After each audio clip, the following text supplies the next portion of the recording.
Trump administration officials testifying Wednesday in this fast-moving impeachment inquiry.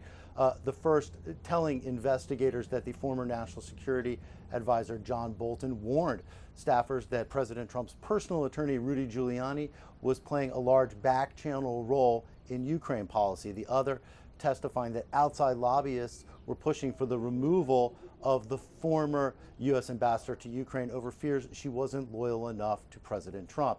This comes after investigators heard from Lieutenant Colonel Alexander Vindman, a National Security Council staffer and Ukraine expert, who was on that controversial July telephone call between President Trump and the new president of Ukraine, where President Trump pushed the new Ukrainian president to launch investigations into his political rival Joe Biden, as well as the origins of the long-running investigation into foreign interference in the 2016 presidential election. Vindman says he was immediately alarmed by this call and told his supervisors. He also testified that he tried to alter the rough transcript of this call to include the fact, according to him, that President Trump mentioned the company where Joe Biden's son worked by name. Here's how Democrats are responding.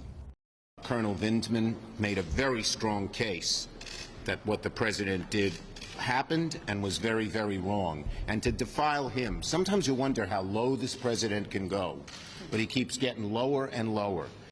President Trump denies wrongdoing and says this is merely an effort by Democrats and so-called never-Trumpers to remove him from office. Meantime, Democrats have laid out their proposal for how the next phases of this impeachment investigation would go. There would be public hearings, and testimony that they've received in private over the last few weeks would be made public. Republicans have complained that this whole process has been too secretive and that they have not had a large enough role. House Democrats' inquiry thus far has been conducted behind closed doors. They've denied their Republican counterparts privileges which Democrats received during the Clinton impeachment when they were in the minority. Under this proposed plan, Republicans would be able to question witnesses, but they would have to go through Democrats to call their own witnesses or to subpoena documents. Democrats say they could vote on this measure by the end of the week. Jim Spellman, CGTN, at the White House.